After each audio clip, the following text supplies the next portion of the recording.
The world has been reduced to a monochrome nightmare of charcoal and white. Snow falls in heavy, silent flakes, failing to muffle the apocalyptic symphony of war.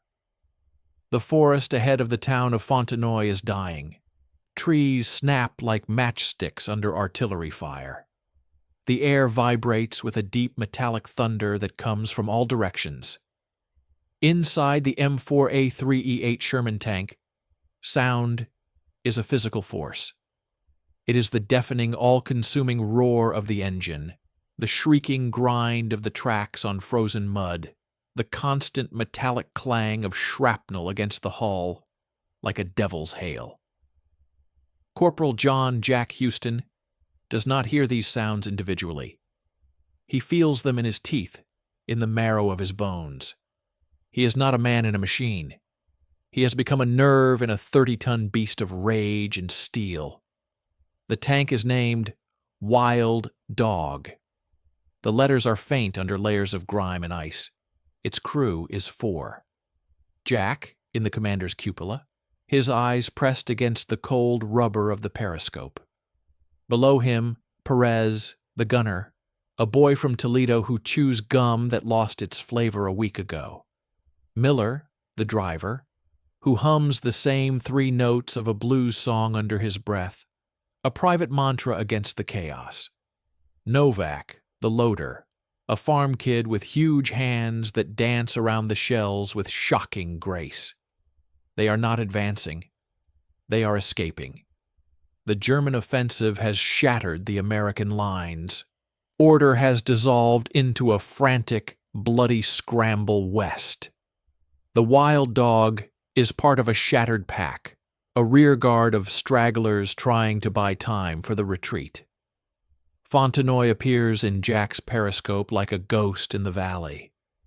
A cluster of stone buildings, a church with a snapped spire, a central square. A perfect bottleneck on the map, a death trap on the ground. The town is silent. It is the wrong kind of silence. Move fast through the square. Don't stop. Jack's voice is a dry rasp in the intercom, the only human sound in their metal womb. The Sherman lumbers out of the tree line onto the main road. It is the lead vehicle. A jeep with 2 frightened infantrymen follows close behind. The first shot is not an explosion. It is a sudden, violent eclipse. A high-velocity shell from a Panzer IV concealed in the wool mill on the left strikes the cobblestones just ahead, showering the tank in a geyser of stone and dirt. The impact is a physical blow. Miller swerves instinctively, the tank lurching violently. Left! Gunner! Traverse left! Target in the mill! AP! Jack's commands are automatic. Perez is already spinning the handwheel, his world reduced to the crosshairs of the gun sight. He sees the German tank's muzzle flash in the dark doorway. On target! Fire! The Sherman jolts with the cataclysmic roar of its own gun. The shell tears through the old brick, and a secondary explosion deep inside the mill blooms outward, vomiting fire and debris. A cheer starts in Novak's throat. It dies instantly. From the second story of the town hall directly across the square, a flash. Not a tank, an anti-tank gun, expertly camouflaged, the German 75mm Pak 40. There is no time to react. The world ends in a single primordial clang. The shell hits the Sherman's sloped front armor not with a fiery explosion, but with the force of a freight train hitting a wall. The kinetic energy is monstrous. Inside, the air becomes a solid thing. It is a hammer forged from pure sound and pressure. The flash is blinding, a supernova in the cramped space. Jack is thrown against the hard metal of his cupola, stars exploding behind his eyes. He hears, rather than feels, a sickening wet crunch from below, Miller at his station. A scream is cut short. Perez. The smell changes instantly. Cordite, burning oil, and the coppery, intimate scent of blood. Smoke thick and choking, fills the compartment. The engine dies with a shuddering death rattle. The only light now is the hellish orange glow from a small electrical fire. "Bail out! Now! Everybody out!" Jack's own voice sounds distant. He shoves his hatch open, the cold air a slap. He turns, reaching down into the smoke. His hands find Miller's jacket. He is a dead weight. Jack pulls, muscles screaming. He drags the driver up and out, rolling him onto the back deck. Perez is already scrambling out of the gunner's hatch, his face a mask of soot and terror. Novak emerges from the loader's hatch, clutching his thigh, his uniform dark and slick. German machine gun fire erupts from every window. Bullets spark and whine off the tank's hull, pinging around them like angry hornets. The 2 infantrymen from the jeep are already down, motionless in the road. "To the buildings! Go!" Jack shoves Novak off the tank. The loader stumbles, falls, gets up, and limps desperately toward the shell of a bakery. Perez jumps down, turns to provide covering fire with his pistol, and is lifted off his feet by a burst of fire that stitches across his chest. He falls backwards, his body folding over the edge of the road. Jack is alone on the deck with Miller's body. He looks at his driver's face. It is unmarked, peaceful, but his neck is bent at an impossible angle. He is gone. A bullet ricochets off the hatch rim an inch from Jack's head. The decision is animal, not conscious. He lets Miller go, slides off the tank, and hits the frozen ground, running. He reaches the bakery as bullets chew the stone facade into dust. Inside, it is a cave of shattered wood, broken glass, and the ghostly smell of burnt flour. Novak is slumped against a wall, panting, his hands pressed hard against the wound in his leg. Blood pulses between his fingers. "Novak, look at me. Pressure, keep pressure." Novak nods, his eyes wide with pain and shock. "My leg, Sarge. I can't feel my leg." Outside, the German fire slackens. They are moving, clearing buildings. Jack hears the methodical thump of grenades, the staccato bursts of submachine guns, shouts in guttural German growing closer. They are working their way down the street. A systematic extermination. Jack peers through a crack in the wall. His tank, the wild dog, sits in the center of the square, like a wounded animal. Smoke curls from its hatches. It looks dead. Then a miracle. A sputter. A cough of black diesel smoke. The engine turns over, roars weakly, then settles into a ragged, uneven idle. The tank is crippled, but its heart still beats. The radio is silent in his headset. The main gun is stuck, facing the wrong way. But it is a fortress. It is a weapon. Hope is a dangerous flame. It is quickly doused. Novak begins to moan. A low, continuous sound of agony. He is slipping into shock. "The baby, Jack, my girl, she had the baby. A letter. I got a letter. Pictures." His voice is getting louder, tinged with hysteria. "Quiet, Novak. You have to be quiet," Jack whispers, his hand on his friend's shoulder. But the pain is a tidal wave. Novak's breathing becomes ragged, loud. "She has his eyes," she said. "She said he has my eyes." The moan rises, threatening to become a sob, a scream. Boots on cobblestones. Right outside, the handle on the bakery's splintered door rattles. Jack's world shrinks to that door handle, and Novak's rising breath. In Novak's glazed eyes, Jack doesn't see a soldier. He sees the farm kid showing him a crumpled photograph of a smiling woman. He sees the future in that picture, a future about to be erased by a burst of German steel through this door. The door handle turns, the latch clicks. A choice, not between life and death, but between one death and another. Jack's hand moves. It is not his hand. It is the hand of the war. He clamps it over Novak's mouth and nose, pressing his friend's head back against the stone. His other hand holds Novak's thrashing shoulder down. He brings his own face close, their foreheads almost touching. His eyes are locked on Novak's. Shh. Jack breathes, a desperate, soundless plea. Shh, brother. Be still, be still. Novak's eyes are wide, confused, then terrified. He struggles weakly. Jack presses harder, his own tears cutting tracks through the grime on his face. He is whispering, a continuous, soothing stream of nonsense. It's okay. It's okay. You're home. You're home with her. See the fields? See the baby? The door swings open, a silhouette against the gray light. A German soldier, rifle ready, steps in. He scans the room. He sees 2 American soldiers, one clearly dead in a pool of blood, Novak. The other, Jack, slumped over him, motionless, also apparently dead, covered in his comrade's blood. The soldier grunts. He does not check pulses. He has a dozen more buildings to clear. He steps back out, shouting, "Alles klar!" to his squad. The boots move away. Jack does not move. He holds the position for a full minute, 2. He feels Novak go still beneath him. The struggle ends.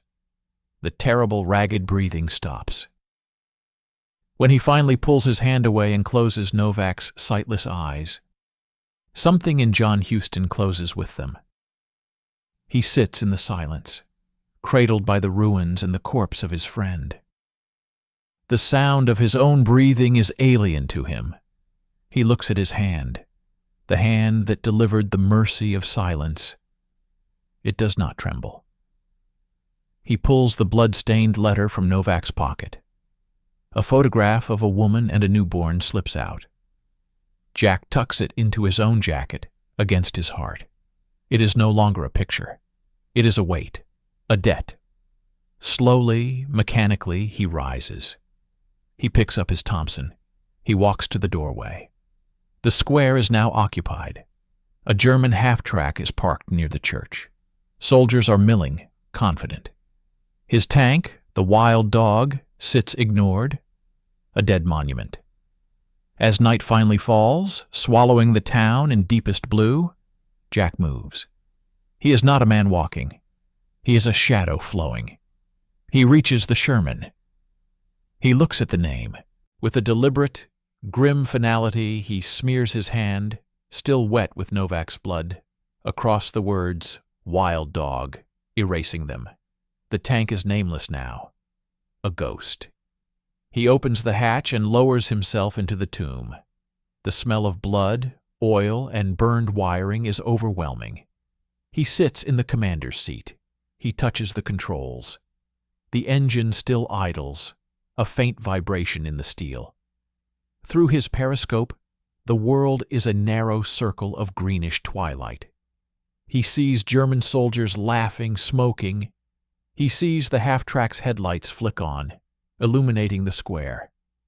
He reaches for the manual turret traverse lever, the backup system. The gears are damaged, jammed by the hit. He puts his full weight into it. Muscles cord in his neck. A tendon in his wrist screams. With a grinding, protesting shriek of tortured metal, the turret moves. Just an inch, then another. A savage, silent smile cuts across Jack's grime-caked face. It does not reach his eyes, which are as cold and dead as the winter sky. In the reflection of the glass eyepiece, he watches the headlights of the half-track. He calculates the range. He loads a high-explosive shell into the breech, the metallic clang a vow spoken in the dark. The hunter is in the trap, and he is ready to spring it. Time became a meaningless abstraction, measured not in days but in cycles of hunger, cold, and violence. The first true night was a baptism into a new, solitary hell. Jack existed in the iron belly of the Sherman, a phantom in a metal coffin. The initial frenzy had passed. The half-track was a burning husk in the square, its crew obliterated by his first, shocking shot in the dark. That shot had announced his presence, transforming him from a forgotten casualty into a conscious threat. Now the reaction began. At dawn, a squad of German infantry, arrogant and annoyed, moved into the square to investigate. They saw the dead half-track, the quiet tank. They assumed partisans, a lucky shot from a bazooka team hiding in the ruins. They fanned out, scanning windows. They did not scan the tank's vision slits. Jack watched them through his periscope, his breathing shallow. He let them come close. He waited until their sergeant, a man with a sharp, impatient face, stood directly in front of the Sherman's hull, barking orders. From this angle, the tank's stuck main gun couldn't touch him. But the coaxial machine gun, aligned with the barrel, could. The sound inside the tank was a deafening, sustained roar as Jack fired a 5-second burst. The sergeant and the 2 men beside him disintegrated into a crimson mist. The rest of the squad dove for cover, screaming in confusion. They fired at windows, at doorways. Not a single bullet was aimed at the seemingly dead tank. Jack ceased fire. Silence returned, more terrifying than the noise. This was the birth of the ghost. He understood his first rule: never be where they expect you to be. The tank was his weapon, but it was also his greatest vulnerability. He could not let them know it was operational, that the ghost had a single, fixed haunt. Under the cover of the next night, in absolute blackness, he moved. He was a creature of oil and shadows. He scavenged from the dead. German stick grenades, MP-40 submachine gun magazines, a canteen of bitter coffee. From Novak's body, he took his dog tags, placing them beside Miller's and Perez's on a chain around his own neck. The weight was a constant cold reminder against his chest. He found the town's secret, a network of cellars and ancient drainage culverts, some large enough to crawl through.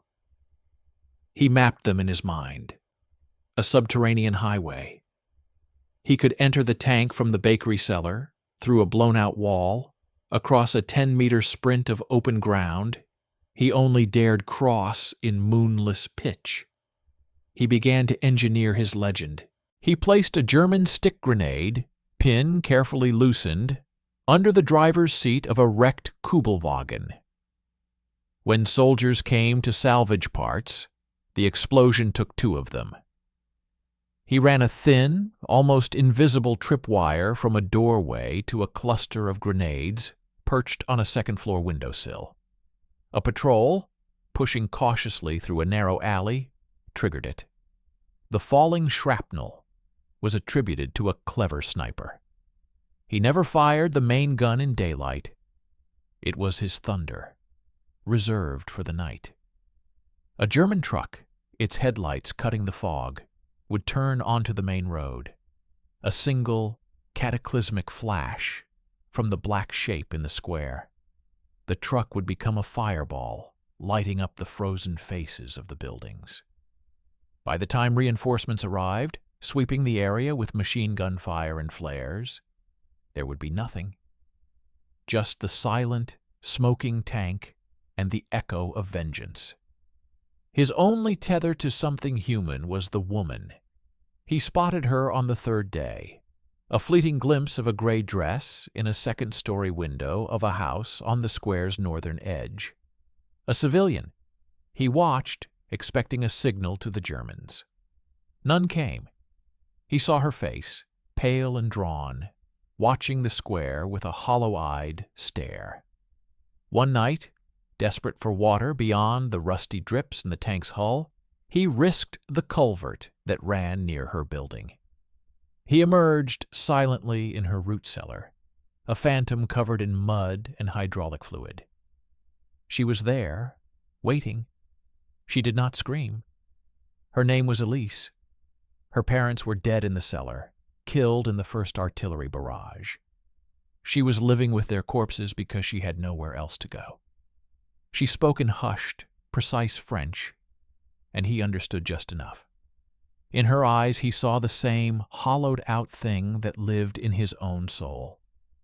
A transaction was forged in silence. She would become his eyes and ears. She could move during the day, watching patrol patterns, listening for rumors in the street when soldiers passed her seemingly abandoned home. In return, he gave her tins of American rations from the tank's stash, a grim currency of survival. She left a cracked bowl of stale soup or a few precious potatoes in the cellar for him. They never met in the light. Their relationship was one of whispers in the dark and exchanged gifts in a cold, dirt-floored hole. She was not a friend. She was a fellow prisoner of the square, a co-conspirator in the ghost story he was writing. The Germans were no longer annoyed. They were unnerved. They spoke of a whole company of trapped American Rangers, expertly dug in. They brought in mortars. For 2 hours, the square and the buildings around it were systematically pounded into finer dust. Jack huddled in the deepest part of the culvert, the world shaking around him, dirt sifting onto his neck. He clutched Novak's dog tags so hard they left marks in his palm. When the barrage lifted and the infantry moved in, they were met not with rifle fire, but with eerie silence. They secured the ruins, reported the tank was now half buried in rubble, certainly destroyed. That night, from beneath a new blanket of debris, the coaxial machine gun lashed out again, cutting down the sentries they had posted. The ghost had survived the Earth's fury. Jack's existence was a brutal routine: sleep in the cold cellar, fitful and armed, awaken to the sound of German engines, observe through periscope or Elise's hushed reports, plan one strike, one moment of precise, disproportionate violence, then vanish, eat cold rations, taste the metallic fear that was now a permanent flavor on his tongue, listen to the weight of the dog tags click against his chest. He was no longer Corporal Jack Houston. He was a function, a calculation, a manifestation of the town's rage. He was the reason German soldiers now crossed the square at a run, their heads on a swivel. He was the story told in whispers around German campfires. He was the ghost of Fontenoy, and the ghost was starting to realize it could never be killed, only awaited. The haunting had a rhythm, and the rhythm was slowly driving the living mad. The ghost had become a demon, and demons demand a reckoning. Winter tightened its grip, then began to falter. The snow melted into a freezing sludge that flooded Jack's culverts, forcing him to spend longer, more vulnerable periods inside the tank. The German High Command, irritated by the persistent ulcer in their supply line, stopped sending patrols.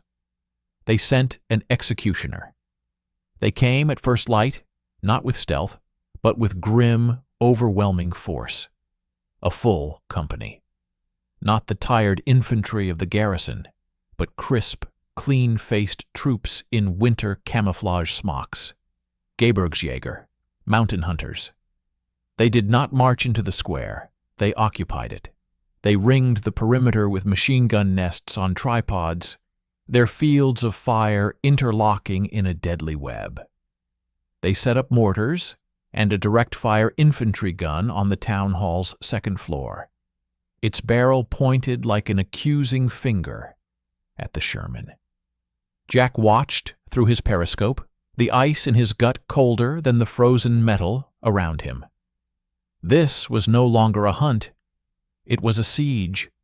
They knew he was in the tank, or they were going to annihilate everything until nothing could possibly be alive.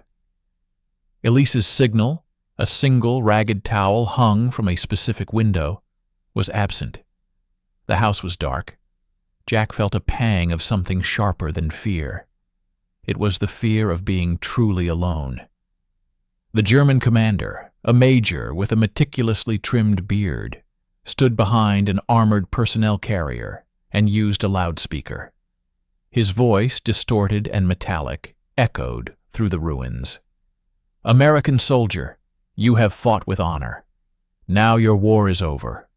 Surrender in 1 minute, and you will be treated according to the laws of war." Jack's hand rested on the manual traverse. His main gun was loaded with HE, useless against the armored carrier. He had 3 rounds left for it. His machine gun ammunition was low. He said nothing. He was nothing but a silent, watching presence. The minute passed. The major gave a curt nod. The square erupted. It was not an indiscriminate barrage. It was a surgical dissection.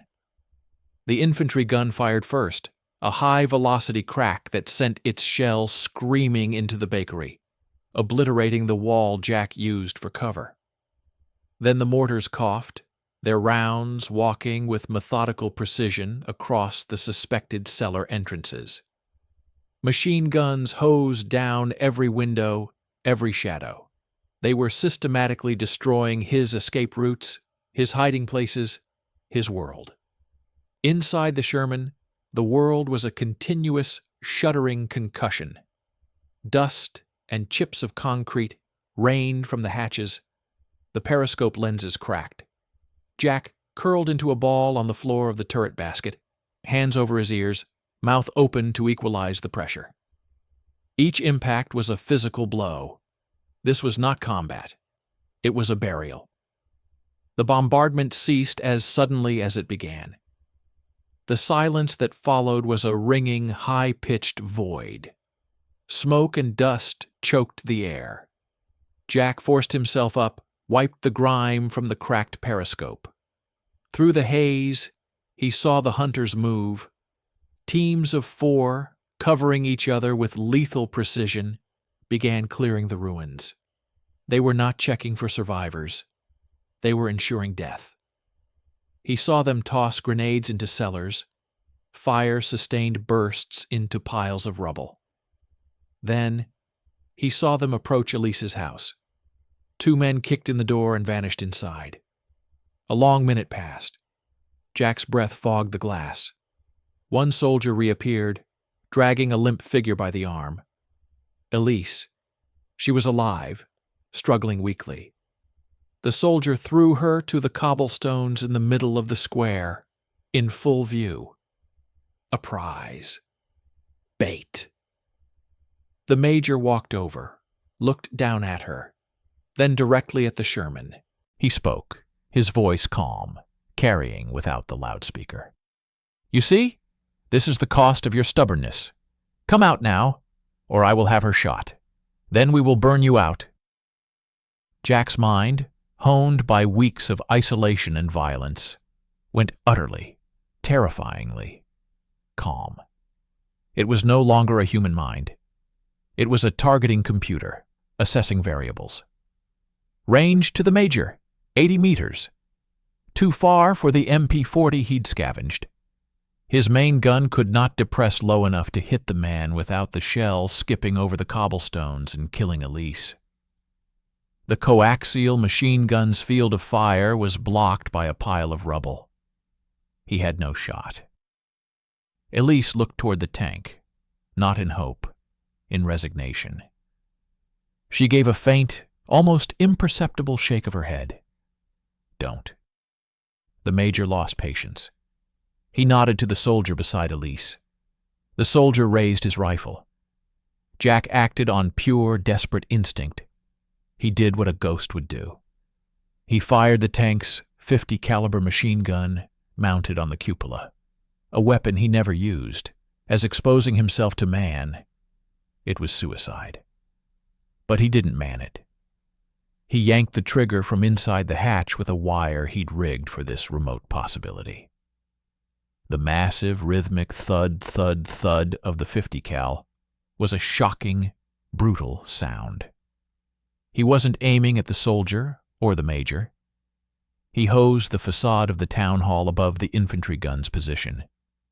Chunks of stone, window frames, and masonry erupted in a catastrophic shower, raining down on the gun crew and the soldiers below. The square dissolved into chaos. The major dove for cover. The soldier with the rifle stumbled back. In that moment of shock and confusion, Elise moved. She didn't run for cover. She scrambled, not away, but toward the tank, toward the one place the Germans were trained not to look, directly under the Sherman's immobilized gun barrel, into the blind spot at its very hull. She pressed herself into the shadow of the tank's tracks, a small, trembling figure against the colossal steel. The Germans recovered. Enraged, the major screamed an order. The infantry gun on the town hall, its crew digging themselves out, rotated its barrel. Not at the tank's hull. At its weaker rear deck, where the engine grills were. Jack saw the muzzle flash. He had a split second to react. He dropped down, sealing the hatch just as the shell hit. The impact was different. It was not a hammer blow on thick armor. It was a piercing, violent intrusion. The shell punched through the thinner rear plating and detonated inside the engine compartment. The world inside the Sherman turned inside out. A fireball of shrapnel and flame roared through the fighting compartment from the rear hatches. The heat was instant and blistering. Jack was thrown forward, his back seared by the flash. Every warning light on the dead electrical panel seemed to ignite in his mind. The acrid stench of burning fuel, rubber, and insulation filled the space. The engine died with a final, liquid gurgle. The Sherman was now truly, irrevocably dead. A burning, metal coffin. Outside, he heard the cheers of the German soldiers. They had killed the ghost. Through the smoke and pain, Jack crawled. He ignored the burns on his neck and hands. He used a fire extinguisher on the worst of the flames in the crew compartment, the chemical powder mixing with the smoke into a choking fog. He knew what came next. They would wait for the fire to do its work, or they would send a man with a flamethrower to finish it. He had one move left, the move of a cornered animal. He grabbed the last high-explosive shell. He did not load it into the breech. He armed it manually, a procedure so dangerous it was never taught. He opened the emergency escape hatch in the tank's floor, the belly hatch. The icy sludge of the flooded culvert below greeted him. He took one last look at his tomb, at the bloodstains of his crew, now covered in soot and chemical powder. He dropped the armed shell into the shallow water under the tank. Then, clutching his Thompson and the last of his grenades, he lowered himself into the muck and pulled the hatch shut above him. He was not in the tank. He was under it. He heard the boots approaching, cautious, triumphant. He saw their shadows through the grating of the hatch. He held his breath, submerged up to his chest in freezing water, his burned skin screaming. A German soldier climbed onto the back of the Sherman, peering into the smoking hatches. He called out, "Alles tot! All dead!" That was the moment Jack pulled the pin on the grenade, counted to 2 in the silent, cold darkness beneath them, and rolled it out from under the tank's tracks toward the gathered soldiers. The explosion was sharp, localized, and devastating in the confined square. As the new screams began, Jack Houston, the ghost, vanished into the deep, dark veins of the earth, leaving only his burning, empty shell and a new layer of terror for the living. The underworld was not a metaphor. It was a flooded, stone-ribbed hell of freezing water and absolute blackness. Jack dragged himself through the main culvert, the icy current clawing at his burns. The pain was a white-hot brand across his shoulders and back, every movement a fresh agony. The grenade blast above had bought him seconds, not freedom. The Germans would seal every exit, pump poison gas into the holes, or simply collapse them with explosives. He was a rat in a flooding maze, and they held all the lights. He emerged, gasping, into his primary refuge, the root cellar beneath the shattered bakery. It was compromised, its entrance half blocked by the recent bombardment. Light from the square filtered through new cracks in the ceiling, painting jagged stripes on the waterlogged floor. He could hear boots and shouts directly above. They were searching every inch. Then, a different sound. A shallow, ragged breath from the darkest corner. He raised the Thompson, his finger freezing on the trigger. "Elise!" Her voice was a thread of sound. She lay curled against the wall, cradling her arm, which was bent at a sickening angle. Her face was ghostly pale, splashed with dirt and dried blood from a gash on her forehead. She had followed him into the earth, finding the same desperate sanctuary. "The tank," she whispered in French. "It is finished." Jack didn't answer. He crawled to her, his movements stiff and animalistic. He examined her arm. Compound fracture. The white of bone stark against the grime. Shock and infection would kill her within days. He tore a strip from his own scorched jacket, fashioned a crude sling. His hands, blistered and raw, worked with a mechanical precision that belied the hollow look in his eyes.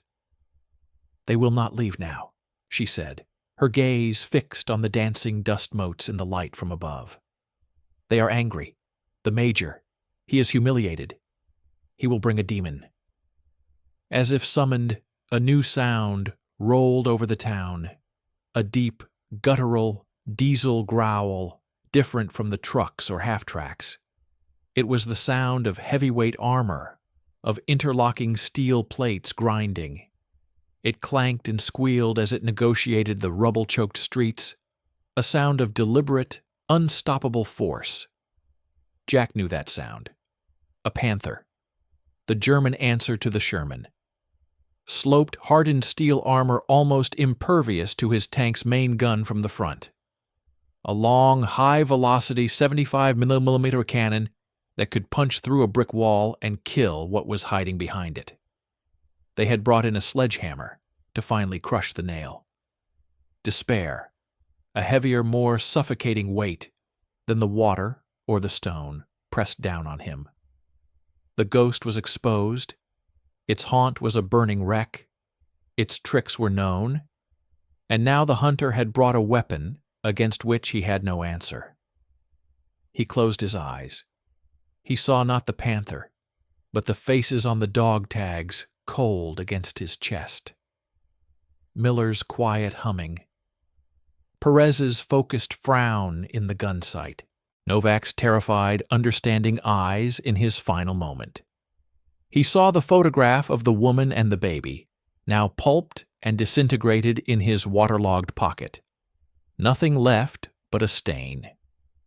His war had been reduced to this: a dark, wet hole, a broken woman, and a monster grinding toward them. The will to fight, that coiled steel spring inside him, was at its limit.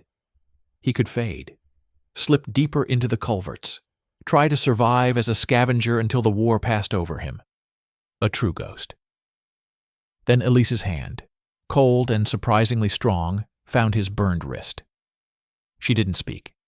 She just held on. Her touch was an anchor. It was not a plea for salvation. It was an act of shared defiance. They were both the last of something. And in that touch the calculation returned. Not the calculation of a soldier, but of the town itself, of the stones and the rivers and the history in this soil. The panther was invincible on its own terms. so he must change the terms. He had one weapon left they did not know about: the geography itself. He remembered a sketch from an old pre-war tourist map Elise had shown him weeks ago, showing the town's medieval watermill, its sluice gate controlling a narrow canal that fed through a stone arch under the main square, a decorative relic. The canal was shallow, now part of the flooded drainage network. The Panther would have to come down the main road, the only street wide and strong enough to bear its weight. That road crossed directly over that stone arch. A plan formed in his mind. It was not a plan of victory, but of mutual annihilation. A final terrible equation. "Can you move?" he asked her, his voice a sandpaper rasp. She nodded, jaw set. He guided her, supporting her weight, into a narrower side tunnel, one that led away from the square, toward the old mill pond. "Wait here, until the shooting stops. Then go. If you see Americans, tell them. Tell them Fontenoy is held."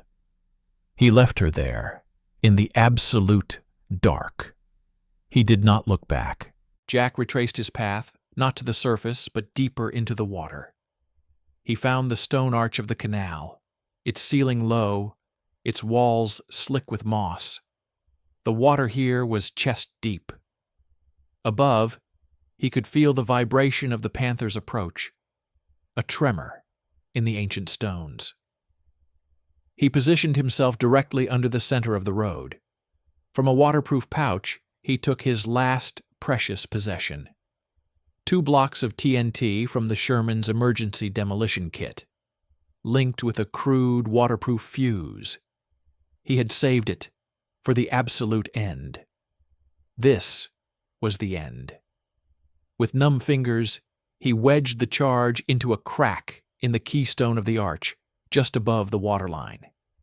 The Panther was close now. He could hear the shouted commands of its supporting infantry, feel the individual clanks of its tracks. He lit the fuse. A sputter of angry spark in the darkness. He had given himself 30 seconds.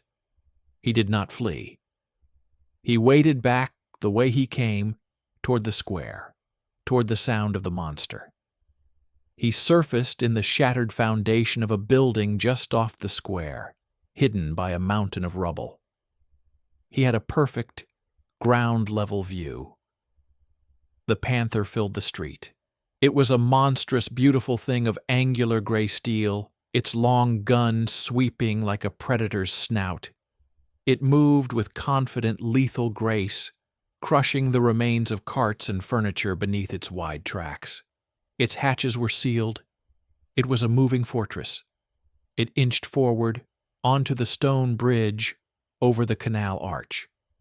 Its commander, likely the major himself, was visible in the cupola, scanning the burning Sherman with binoculars, a final act of contempt. Jack raised his Thompson, not to fire at the tank.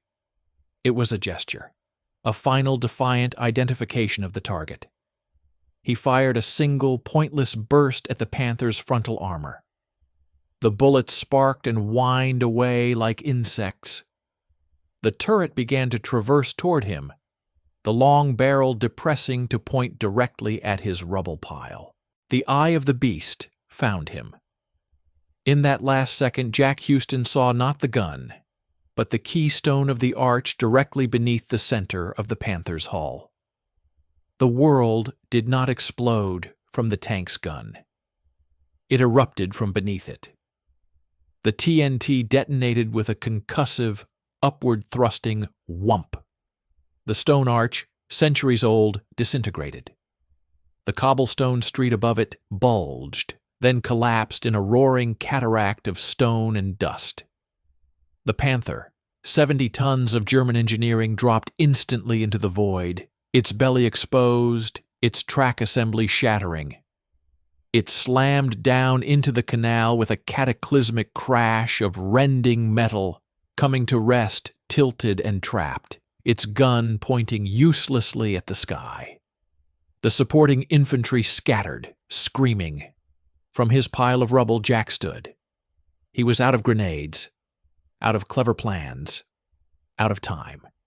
He stepped into the open square, walking toward the trapped, wounded beast. He saw the hatch fly open, saw the major scrambling out, smoke pouring from the interior. Jack Houston, a man of burned flesh, soaked wool, and iron will, raised his Thompson one last time. He did not say a word. The ghost had no more speeches. It only had one final act. He walked into the swirling dust and the chaos of the broken square, toward the ruin he had created. The score was not settled, but the ground upon which it would be settled was now, and forever, his. Silence did not return to Fontenoy. It was replaced by a new, hollow sound, the wind whistling through skeletal stone, the creak of cooling metal, the occasional trickle of dirt from a collapsing ruin. The square was a sculpture of devastation, the smoldering carcass of the Sherman, the panther, a giant beetle trapped in its stone pit, smoke still curling from its hatches, the bodies of the German infantry, scattered like gray rags, already dusted with fine, settling ash. Jack Houston did not die in his final walk. The bullet that took him came from a shattered window to his right, not from the trapped panther. A young, terrified German private left behind in the chaos, firing blindly. It punched through Jack's side, a hot, twisting intrusion. He fell to his knees in the cobblestones, the Thompson clattering away. He looked down, saw the dark stain spreading across his torn jacket, mingling with the older stains of oil, water, and other men's blood. It was not a mortal wound, not immediately. It was a punctuation mark, an end to the motion. He crawled, dragging himself with his elbows, away from the center, toward the relative lee of the bakery's foundation wall. He propped himself against the cold stone, facing the square. He fumbled for a field dressing, pressed it clumsily against the wound. The pain was a distant, throbbing fact, another note in the symphony of his ruin. He was so very tired. The trapped panther was silent. Its crew was dead or fled. The remaining Germans, leaderless and shattered by the underground cataclysm, had pulled back to the town's outskirts, waiting for new orders, whispering of a devil in the earth. Jack waited. He watched the sky. The relentless gray of winter had finally broken. A pale, tentative blue shone through the smoke, and a weak, beautiful sunlight touched the highest broken spire of the church. It illuminated the dust in the air, turning it to gold. He lost track of time. Hours bled together. Consciousness came and went in feverish waves. He dreamed of the warm hum of the Sherman's engine, of Novak's laugh, of a farm field he'd never seen. He woke to the cold, to the taste of blood in his mouth, to the immense, aching silence. On the second day, or was it the third, he heard a new sound. Not the diesel growl of Germans, a higher rasping whine, the distinct, clattering rumble of a Stuart light tank, and behind it, the deeper thunder of Shermans, American engines. He did not feel joy. He felt a profound, bone-deep vigilance. He pulled his pistol from its holster, his hand shaking. It could be a trick, a captured vehicle. The war was not over for him until it was over. The sounds approached with cautious slowness. Then they stopped at the edge of the town. Boots on rubble, cautious calls in English. "Clear the buildings! Watch for snipers!" A squad of infantry, young men with fresh, anxious faces, advanced into the square. They moved with professional caution, covering each other, scanning windows. They saw the horror of the place, the interlocked graveyard of the two tanks, the field of German dead. Their eyes were wide with disbelief. One of them, a sergeant, stopped dead. He stared at the Sherman. It was barely recognizable, charred, riddled with holes, buried in rubble, its name erased by a dark stain. But it was undeniably American. A silent sentinel in a sea of enemy wreckage. "Holy Christ," the sergeant breathed. "Will you look at that?" Then, his sharp eyes caught movement by the bakery wall. A figure, almost indistinguishable from the gray stone.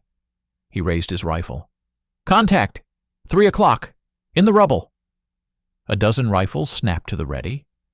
Jack slowly, painfully, lifted his empty hand. The other still held the pistol in his lap, hidden.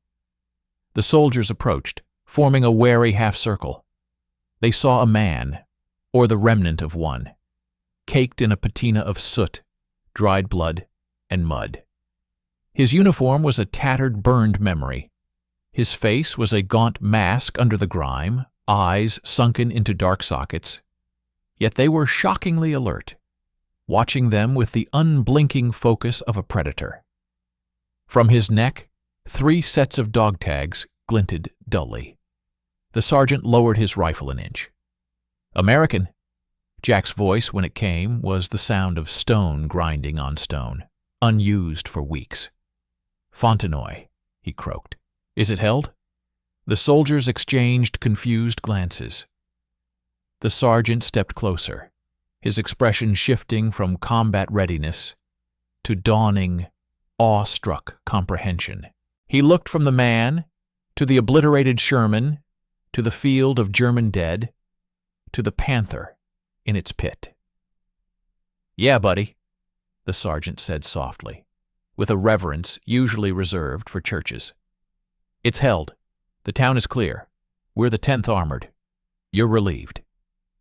At the word relieved, something in Jack's posture imperceptibly sagged.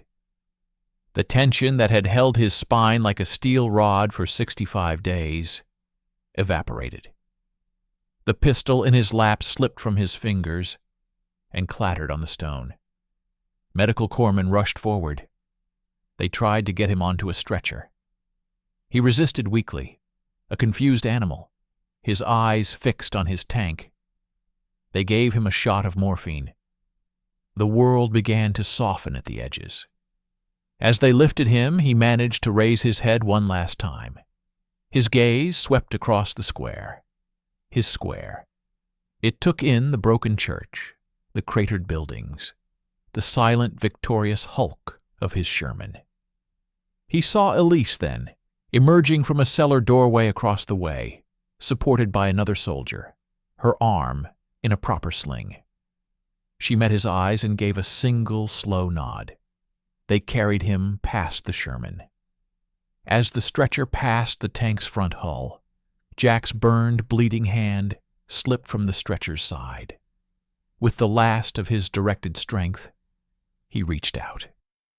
His fingertips did not stroke the metal in farewell.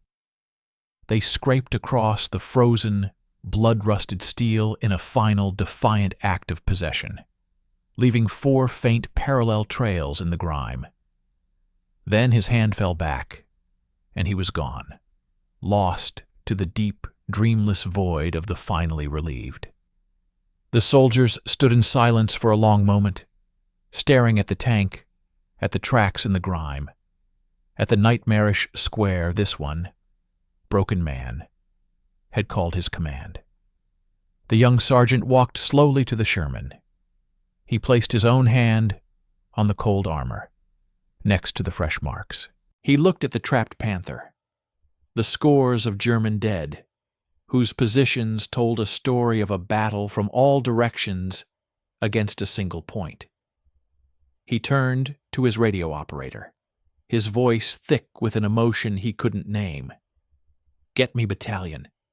Tell them, we found the garrison of Fontenoy. Tell them the garrison is 1 man, and he's coming home." Above, the pale sun broke fully through the clouds, illuminating the square. It shone on the 2 dead Titans, on the scars of the stone, and on the silent, unyielding Sherman that had, against all reason and hope, held its ground. The battle was over. The legend was just beginning.